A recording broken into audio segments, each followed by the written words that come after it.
coffee break workshop under the Net Zero Industrial Cluster Exchange Network, or NICE, which is a knowledge sharing platform to support the transformation of regions and cities towards decarbonisation and net zero.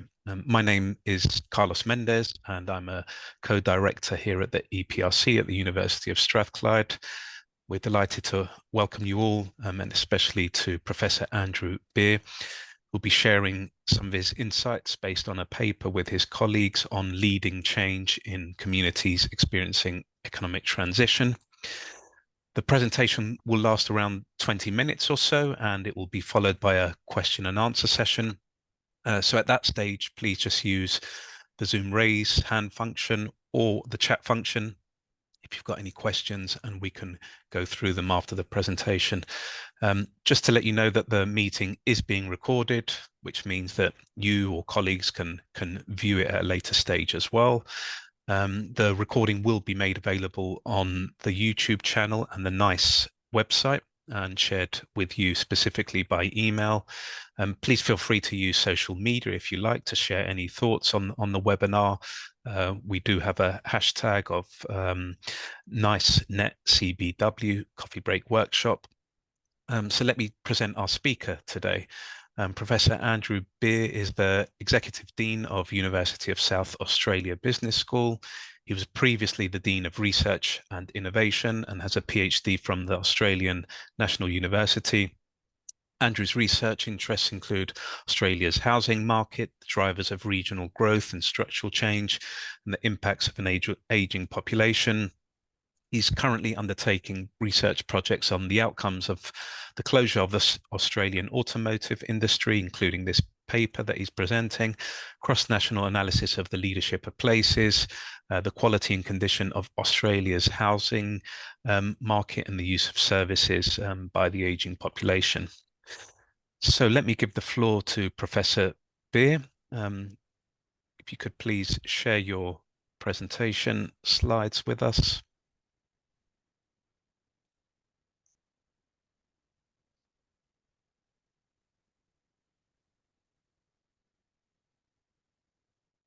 Right. Can I just ask, can everyone see my slides now? Yes. Thank you very much. Thank you. I'll begin by acknowledging that I'm speaking today from the traditional lands of the Kaurna people, and I pay respect to the Kaurna and their elders, and also acknowledge the ongoing spiritual relationship between the Kaurna and the land in which I'm speaking. So, for me,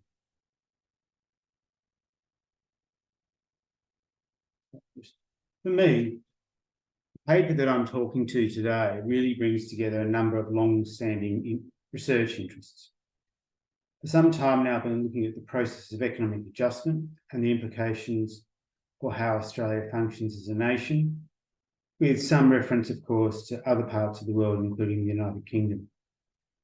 I'm currently involved in a project I'll talk about now about the closure of Australia's automotive industry, but I've also done work on individual plant closures almost 2 decades ago now, the coal industry, and change in agriculture in Australia as well. I'm also interested very much in questions of place leadership, and I've published on that topic quite a great deal. And for me, the key issue there is what can place leadership bring when we begin to examine questions of change. And for me, the major project that I'm leading at the moment, which is called Future Work, Future Communities, or FWFC, has a stream which we refer to as Stream 4, which examines those sorts of issues about processes of leadership and how leadership changes or responds to the impacts of industrial change and community crises. So the Australian car industry closed in 2017. It was the first example in the developed world of a car industry closing in its entirety, and it was a closure that had been coming for quite some time. It was announced in 2013 with the Conservative government of the day standing in Parliament House and daring the car industry to close. And within 2 days, it announced it would completely shut down. But it took 4 years to bring it to an end. But that was only the final act of a long-running play in many respects, because the car industry had experienced a number of departures over time, with Chrysler leaving in 1969, Nissan leaving in 1992, and Mitsubishi closing in 2004. So the car industry had begun to close. That was largely in response to the withdrawal of tariff protection as Australia moved to becoming very much a free trade economy. The work we've been doing also is different conceptually, because in this paper in particular, we are focusing on questions around what impacts does a closure have on communities. Many studies of closures, of course, very much focus on the experience of individual workers. But our work here is concerned about the impact on communities and community members, rather than focusing solely on those who previously worked at the plant. It's also somewhat different in terms of research on place leadership, because there are at least 3 strands of research on leadership. There's a political economy approach, there's the human resources organisational behaviour approach, which is informed by psychology, and then there's place leadership literature. And often all that work relies upon what leaders say about themselves. And so this particular study was an opportunity to ask those who are followers what they think about the leadership that they experienced within a community setting. And as a number of leading scholars of leadership have pointed out, there can be no leaders without followers. It's an important insight, and one I often remind those people I work with about. So methodologically, we engaged in some experimentation by trying to use, for the first time in place leadership research, a large-scale survey to ask people about what their experiences and what their perceptions are and were. We really were looking at 4 key questions. Did place leadership actually have an impact on the ways in which closures rolled out in these communities? Was this leadership strongly associated with those we'd normally think of as authority figures or holders of authority within our society? The senior tiers of government, for example, the key institutions of government.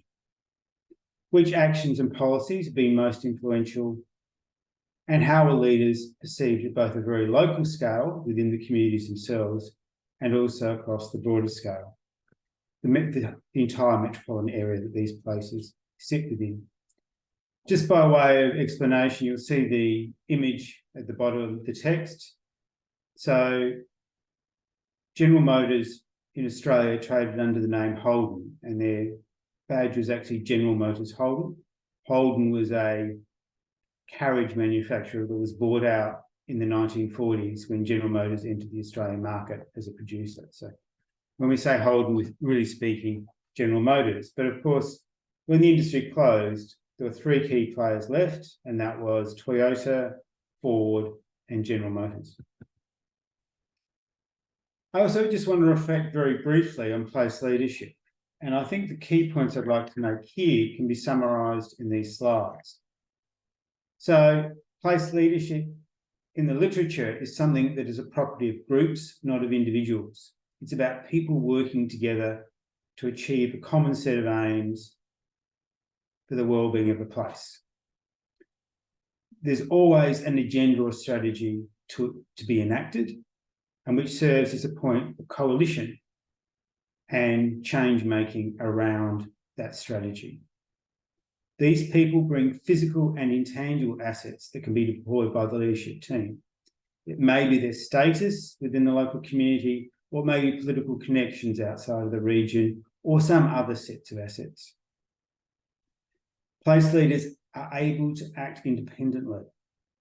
So they are not bound by hierarchy, which means that government representatives from senior tiers of government in a region or in a city often cannot act independently, and so they cannot be place leaders.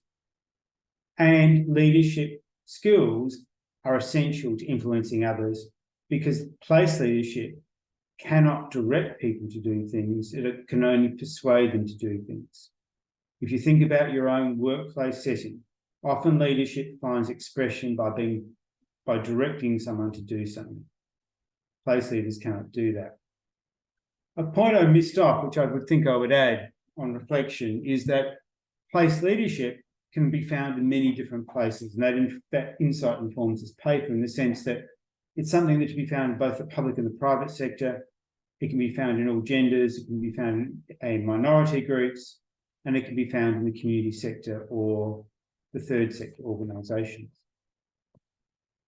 Just a little bit of geography. So I don't expect you to have a thorough understanding of Australia, but essentially this is a map showing South Australia in the insert box. It's in the bottom centre of the continent. It's roughly the size of Texas, and it has about 1.9 million people. 1.4 million of those live in the city of Adelaide, which is where the Holden plant was located. And what you see there is the outer or the broader metropolitan area of Adelaide, with the dark shaded area being those communities closest to the manufacturing plants. So in this study, we actually compare and contrast places close to where the plants closed with the metropolitan area as their, if you like, their baseline. By the time the industry closed, the industry was concentrated in just two cities, Melbourne and Adelaide. Adelaide was the far smaller of the two production centres, but in many ways equally important. It was a small sector, so component suppliers worked for all three producers or OEMs. Melbourne, much larger city, pushing 3.2 million people now, capital of Victoria. Three major plants: a Ford assembly plant surrounding Ford assembly plant in the north, a Toyota assembly plant in the west, and a Ford assembly plant and component manufacturer just off in Geelong in the western corner of Port Phillip Bay. Essentially, we surveyed 400 people who lived within these affected communities, the dark hatched communities, so 400 in affected communities from South Australia, 400 from affected communities in Victoria or Melbourne. Then we did 400 people in the broader metropolitan areas of Melbourne and Adelaide. So essentially 1,600 survey responses, 800 of which were in the affected communities, 800 of which were elsewhere in the metropolitan area. I just want to sorry, there's so much text here, but in some ways the text is important. So one of the key things is that when you first ask them, how do you feel about your community? Clearly those who lived in these affected communities were much less confident than those reporting for the metropolitan area as a whole. And in part, this can be attributed to the impacts of the closure, but we also have to acknowledge that the manufacturing plants inevitably are located in places where there's lower socioeconomic status, where educational attainment is lower, and recent immigrants tend to settle. And we are a large immigrant receiving nation. In addition, many people had what you might think of as first-hand or second-hand experience of the closures, which in 2021 was still very much in the minds of individuals, particularly because when these people were surveyed, we had just exited from significant lockdowns, and that had made people already vulnerable in the labour market more vulnerable.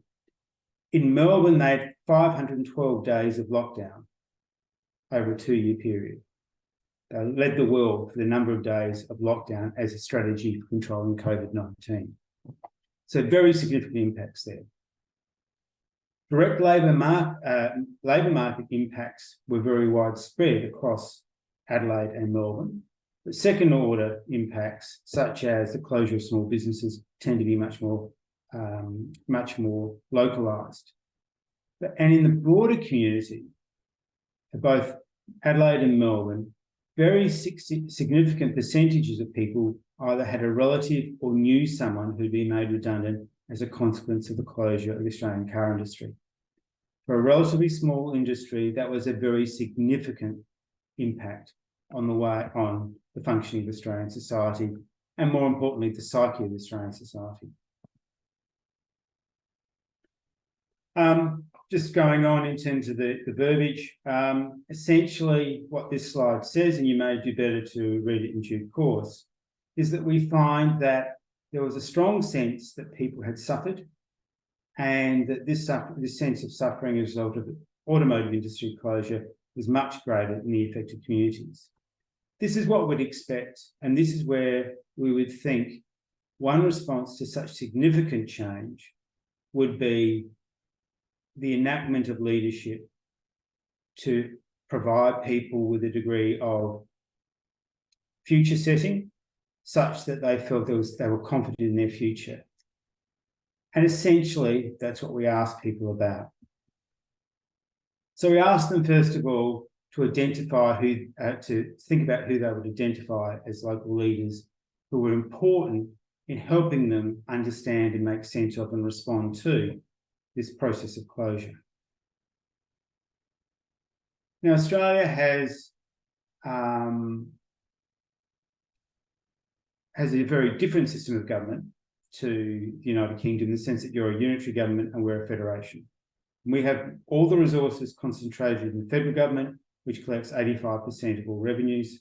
We have relatively strong state governments that help the federal government spend their money. And then we have relatively weak local governments. But what we find is that when you look at the affected communities relative to the metropolitan regions, at the local level, you see many more people from the not-for-profit sector or informal leaders, place leaders, I would argue, as being very important. So it's business people, community organisations, sports leaders, religious leaders, as being important, people they would identify as leaders. Not much difference elsewhere in terms of mayors, local councillors, state parliamentarians, and national parliamentarians. But clearly at the local scale, in affected communities, these other leaders are important, even though they hold no formal authority. We asked them to also report on how well they thought groups that could be considered to be important social service providers, could be considered important leaders, were seen to respond to the automotive plant closures.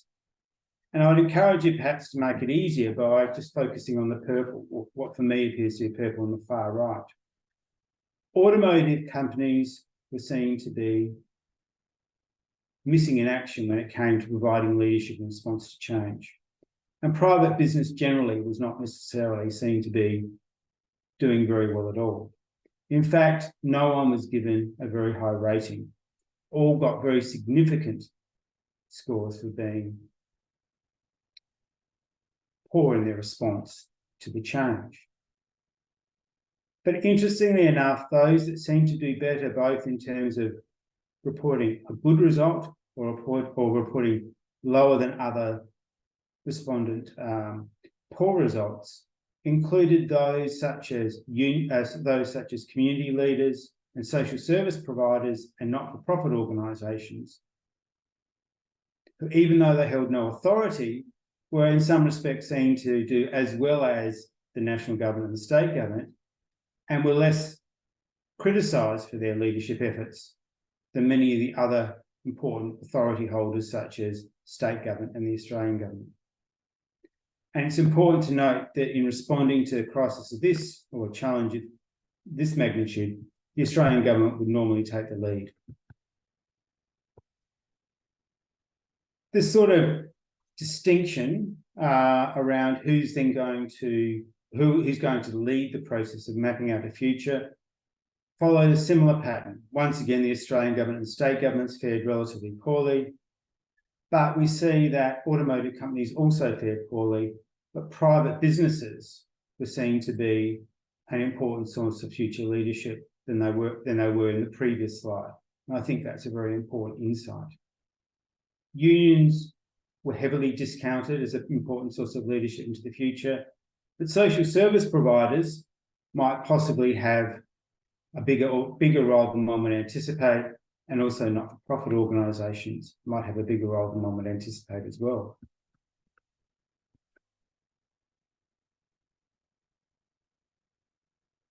When we asked about change in trust, and trust is something that is discussed quite a great deal in the leadership literature, we see, of course, that many of those organisations that were not seen to provide leadership are judged very harshly, particularly Australian government organisations, state government organisations. But community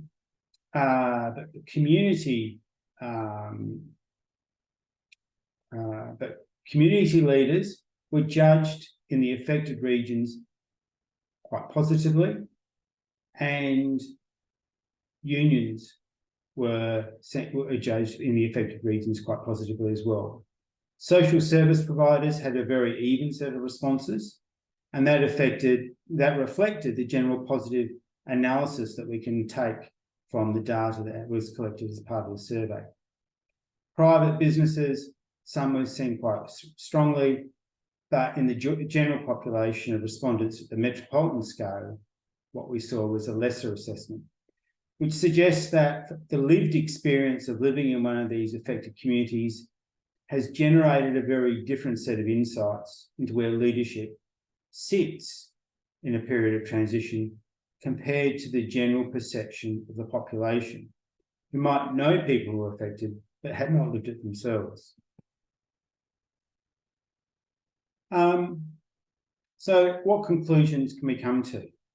Well, I think importantly, what we can see is that central governments were not place leaders and lost moral authority post-economic shock.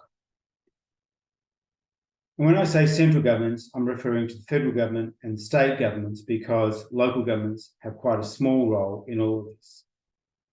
What we see, I would also argue, is that those groups that we would often look to be place leaders, including not-for-profit organisations and people somehow identified as community leaders because of their role in a broad range of social and other institutions, actually were assessed much more favourably. Importantly, social service providers were very favourably assessed compared to what you might otherwise expect.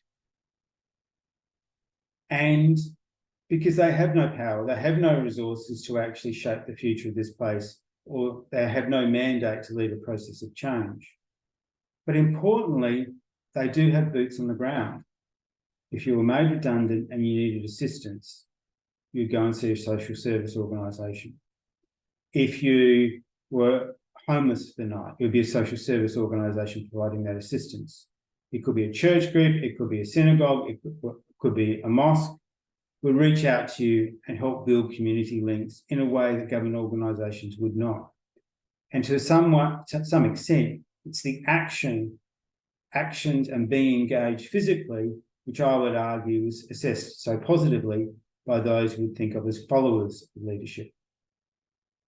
The automotive industry was also seen to have failed these communities, which I must say does make me chuckle somewhat, because all three automotive companies told me that they'd engaged in world best leading edge transition planning, and they were going to sell their intellectual property on how to do it to other industries around the world. And importantly, industry as a generic category was seen to be central to a prosperous economic future. So people did not turn to government to support them in the long term, but instead they understood that their future lay in identifying and finding new industries that could provide the jobs of the future. To bring this to an end, I think it's important to reflect on the fact that while the impacts of change were most acute in the affected regions, the wider shocks were significant also.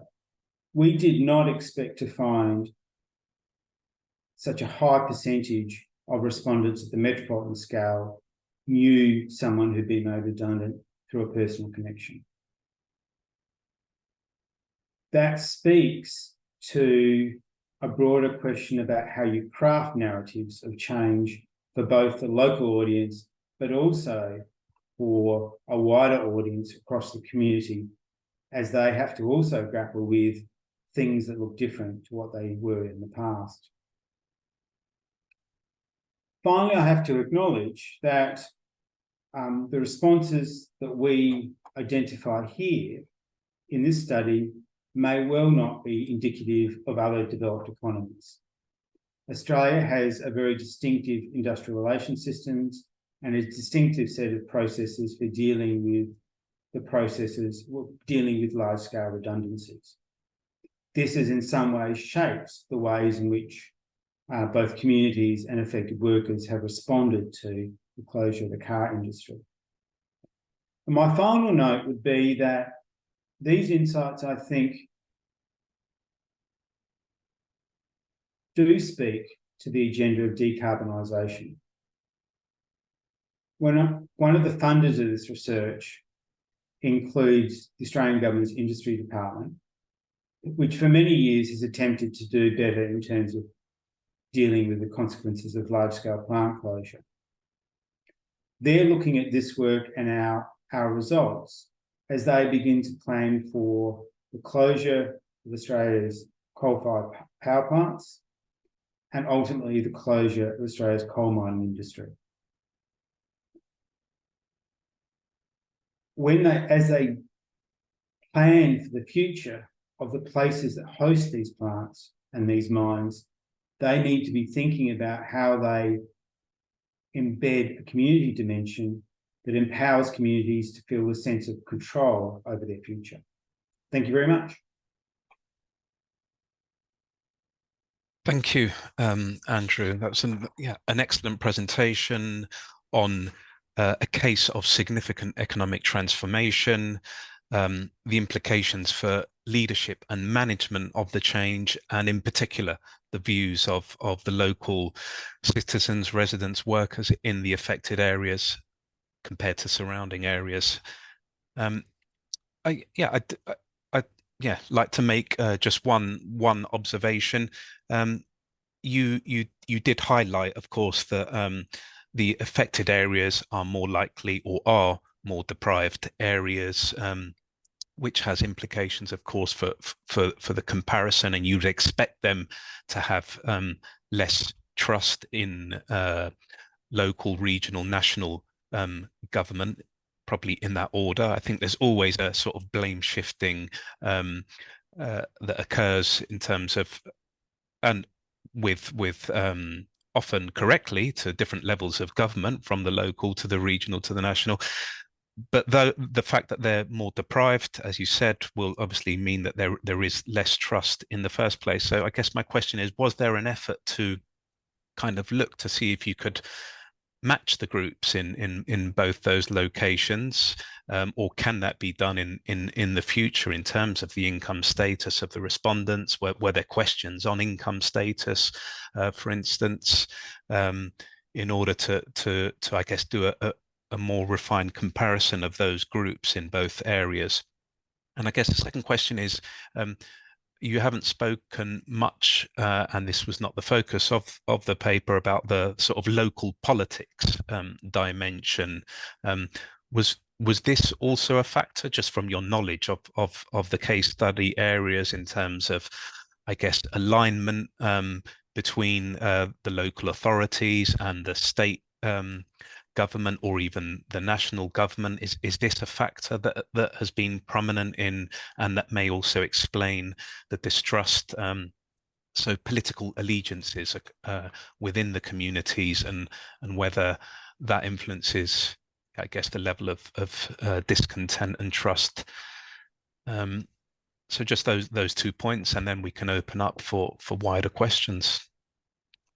Yeah. So on your point about the different socioeconomic status of the respondents from the control group versus the affected communities, yes, we did collect data on income levels. and household structure, and we could put more information or draw out more information on how effective a control group they represent. So I thank you for that suggestion. If we make use of the data again, I will draw that point out much more clearly. So I think that's a very important point. In terms of the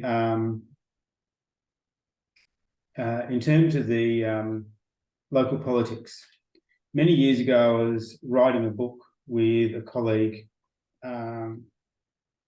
from based in the United Kingdom, and we had a very heated disagreement about what government is and what government does, because he thinks about government as being he thought about government as being a relatively monolithic organisation with a single direction and a single point of engagement with any issue. My starting hypothesis in any instance is that the first thing governments do is blame shift and fight with each other.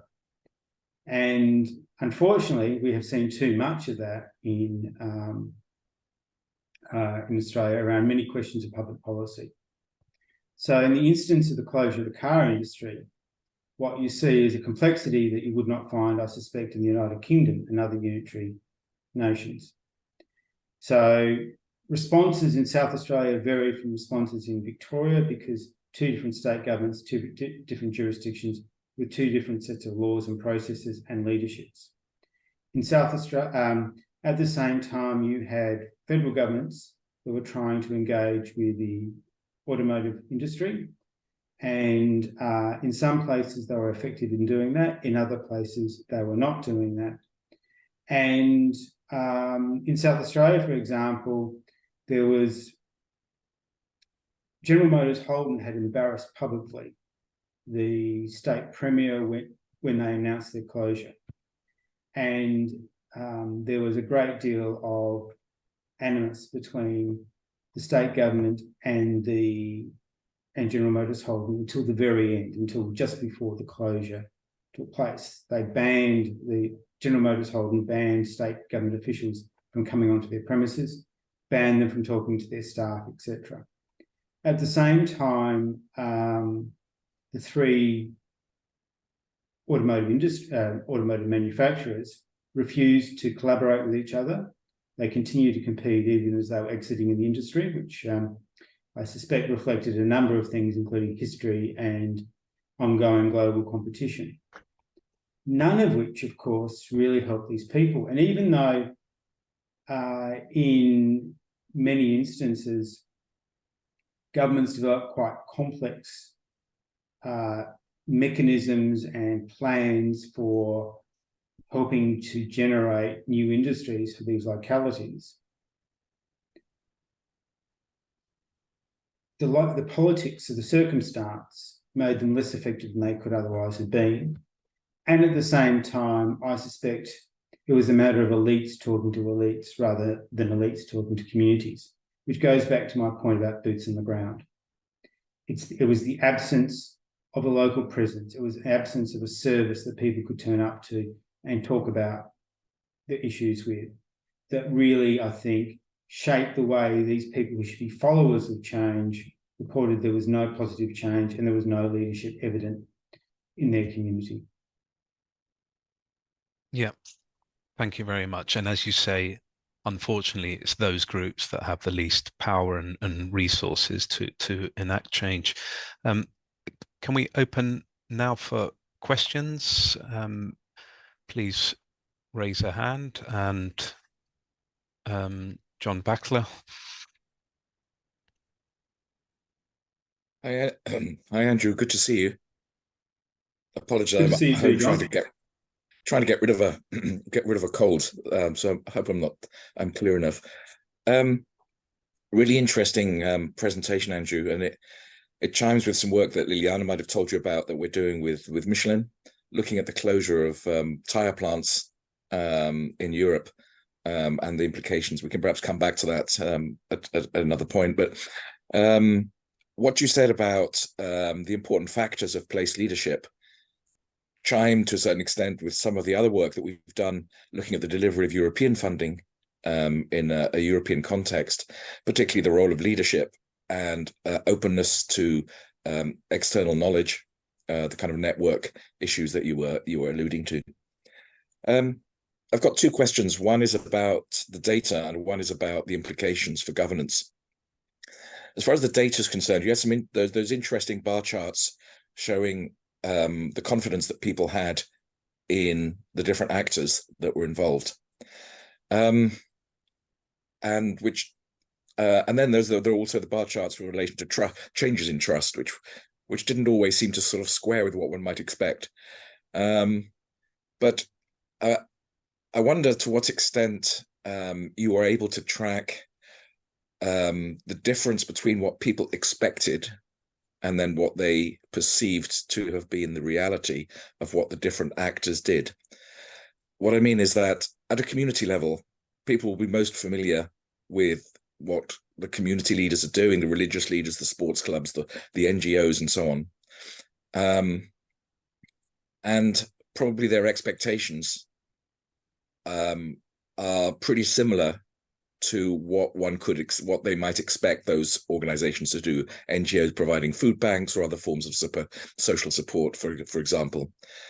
But as you go into high levels of the actors in government, there may well be less understanding of what is realistic for them to be doing. I mean, typically what we see in Scotland or in the UK or in other European countries is that governments put together a sort of action group, an action plan of some kind, or they bring a group together. But potentially that in some cases there'll be nothing that they can do because the investment decision has been made, and the company is going to offshore or close the plant or whatever. And there's a lot of activity that governments may do or not do that's actually hidden. So I'm just wondering about whether you were able to relate people's expectations to what it was realistic to expect from those government actors. Sorry, the second point I just wanted to make was actually following on from that, was about governance. Governments or civil services are good or should be good at delivering policies which are within a known set, with a known set of parameters, known set of criteria, and a known set of implementation mechanisms. But they're not necessarily good at reacting to change and the unexpected, as we saw with COVID, but also at a lesser scale. And I wondered whether there are any lessons that you've got or been able to draw from the research to how about governance in uncertain environments, particularly the environment we're in now, with the green transition and geopolitical uncertainty. There's huge economic change going on, and I wondered in terms of whether you had any recommendations about how governments at whatever level should be more prepared to deal with uncertainty. So there's quite a lot in there, but I wonder if you might address those points. Yeah.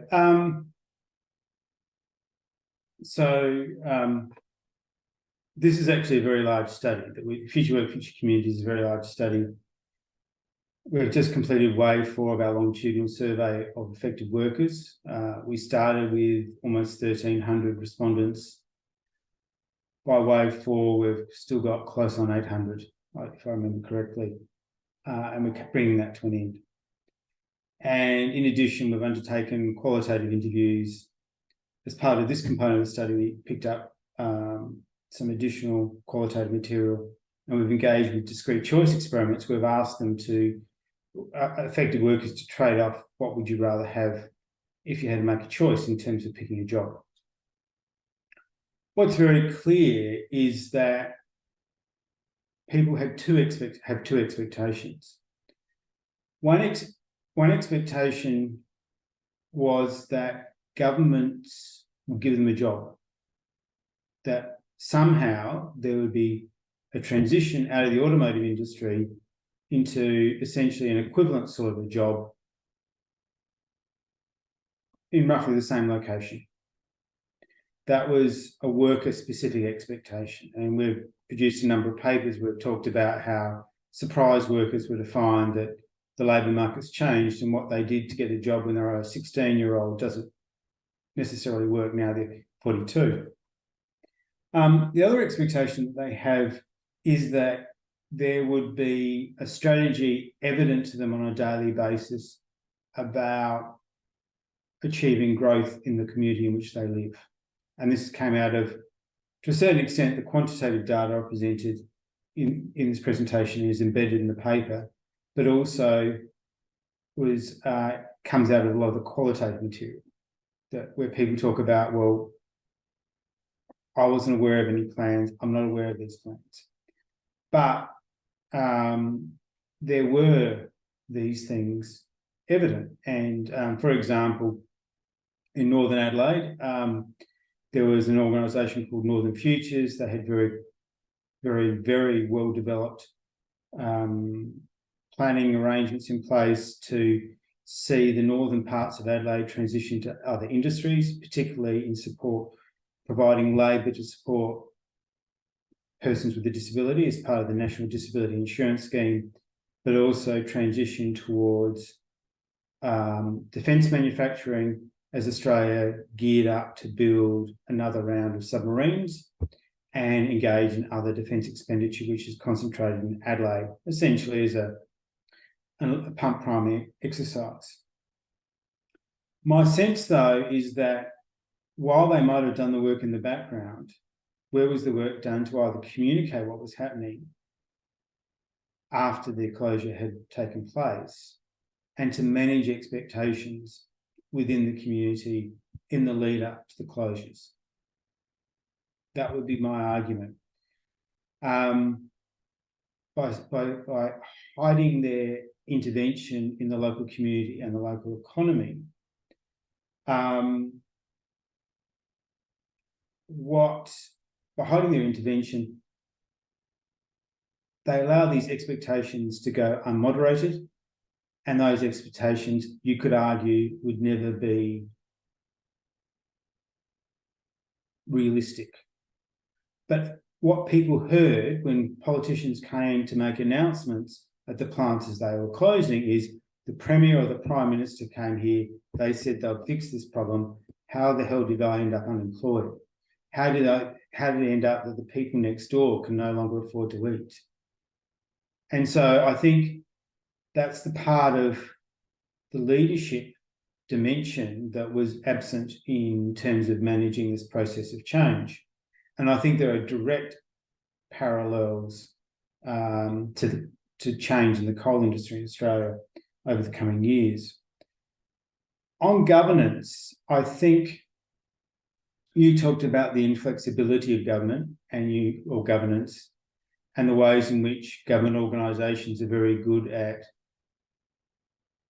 delivering against routine, standardised outcomes, and how they're not so good at responding flexibly to shocks, whether it's a pandemic or something else. The observation I would make is that having now looked at the Wave 4 data for our longitudinal survey of workers, what we find is actually very good labour market outcomes, much better labour market outcomes compared to an equivalent point in time when Mitsubishi closed in the early 2000s in the southern part of Adelaide. And over that period of time, governments have worked to moderate and improve their, we would call them labour market adjustment programs, so that they're better at supporting workers made redundant. So what we see is that those workers who left the auto industry have very low rates of unemployment, basically helped by the Australian labour market, which is currently very, very tight, but they have very low rates of unemployment. There's evidence that they're moving on with their lives, but also moving on in their careers. They're reporting they're being able to fully utilise their skill sets.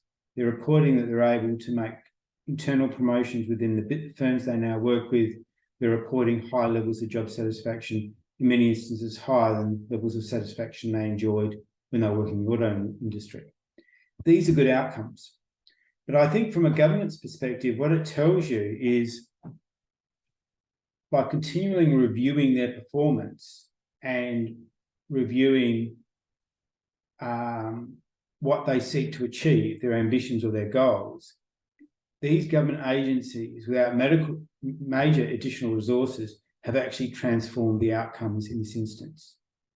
And it tells me that if you're thinking about this broader question of governance and the impact of change on communities, you need processes which continually update and enhance the aspirations they set to achieve.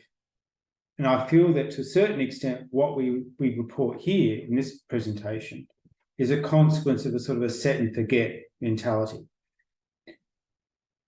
Politicians came in, they made their announcements, they said this is our package of outcomes, they then went away. In Victoria, they were a bit more interventionist. They actually announced an ongoing sequence Thanks, Andrew. of interventions.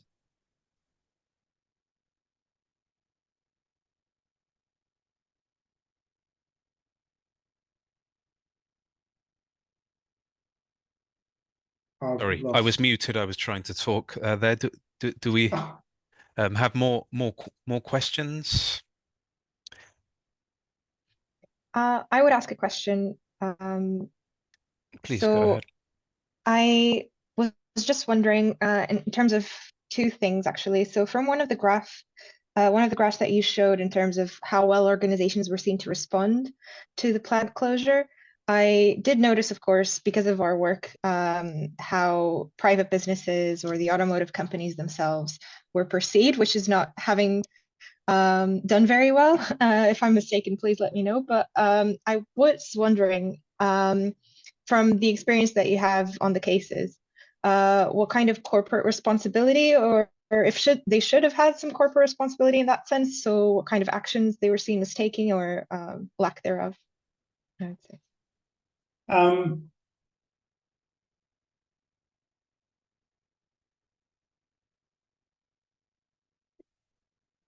That's a tough question, because in some respects, while the original equipment manufacturers, the OEMs, claim to do well, they very strictly defined their remit to only their workers and the households of their workers.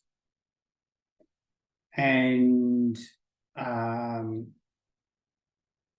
can't think of other private sector organisations that would claim they had a responsibility for that community as a whole.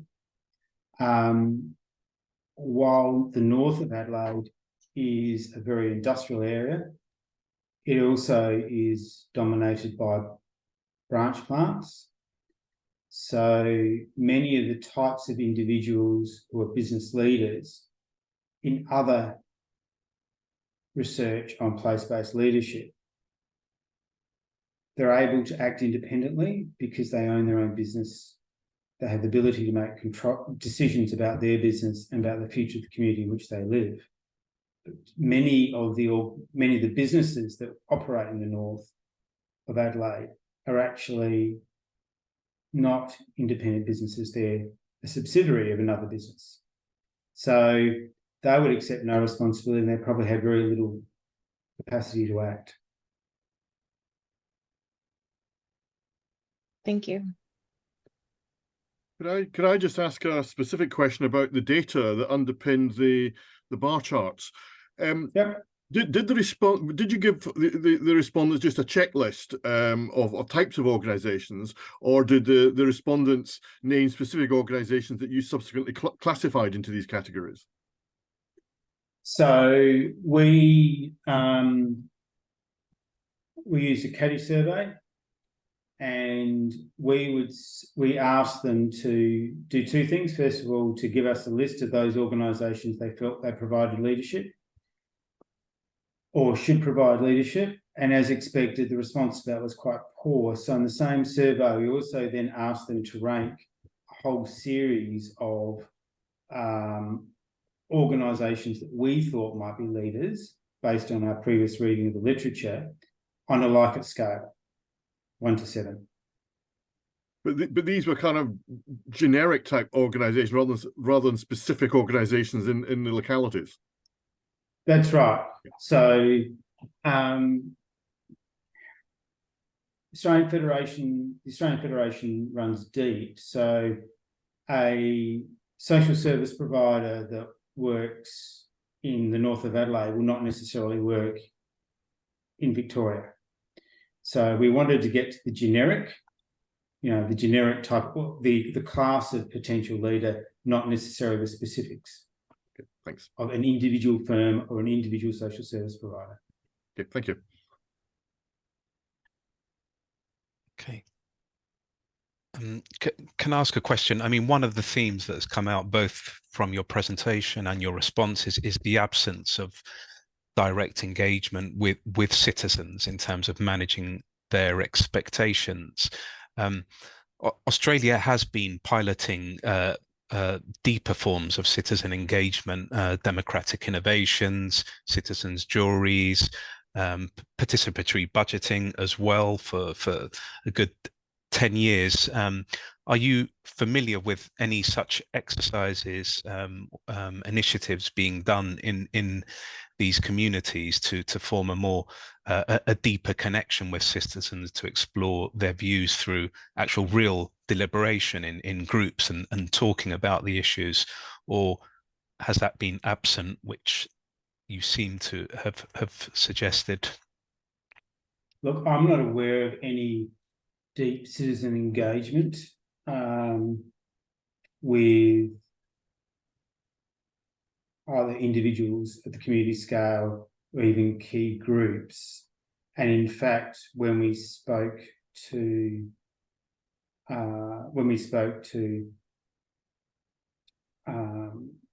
individuals, they indicated that hadn't taken place. So having done this piece of work, our follow-up piece of work, or one of the follow-up pieces of work, is we know what the people living in these communities think about leaders. So what do leaders working in these communities say about them and their own leadership? And so we've been conducting those sort of interviews, and we obviously get a very different perspective of leaders who are reflecting upon the leadership they've offered and compared with what the community thinks. And I think it's fair to share with you that one of the key insights is that too often those who hold positions of authority, and I'm thinking particularly about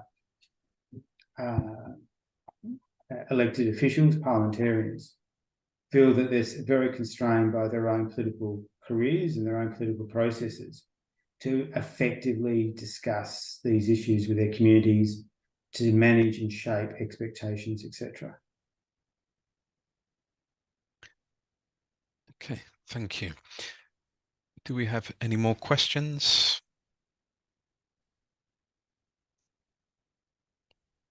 I have another one, but sorry, John, you can go ahead first because mine I think would be more final takeaways. So go ahead. No, you might have the same question as I have, so Then go ahead. Okay. Yes, so I was just considering the notion of place leadership, and I know that then you are carrying on these several studies, and I was just wondering if you could impart any lessons of how this can be built in different contexts. I know it's probably quite a broad question, but since we're coming up to the end. Well, I think particularly if you're looking at communities affected by such broad-scale change, the important thing to do is, first of all, realise that it is important to look at leadership that sits outside of those who hold authority,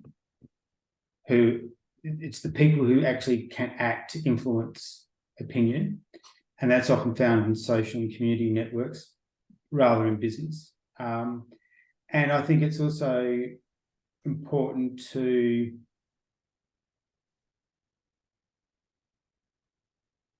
see how they can be thought of as an agent of change. And I think one of the challenges that research in this vein, regional research, has is to better integrate research into how places are led towards a brighter future with actual action. Learning by doing is an important thing, and often it's the only way communities will ever accept they need to function in different ways. Because if you can work with one community that previously produced tyres and no longer produces tyres, and show them a way in which they can mobilise themselves to have a brighter economic future, that story about the change that you've led will be so empowering of the next community affected and the one after that. So that would be my insight. Okay, thank you, Andrew. John, did you have a final observation or question? It's actually quite a long question, so I'll perhaps follow up with Andrew afterwards. It's okay. Okay, well, thank you, Andrew, and thank you, everybody, for your interest in today's seminar and for actively participating. Just a final marketing point. Please email us if you've got any further questions, and also to register for the mailing list if you haven't already, and we can keep you up to date on future NICE network events. Andrew, if when you finish your study you've got any other interesting presentations or papers that you'd like to present, please feel free to contact us. Sorry, I've got somebody who's just popped up, Ugo Fratesi. I don't know if you wanted to raise a final question in the last 60 seconds. No question. Just thank you for Okay. the interesting presentation. No problem. So thanks, everybody. Have a good day.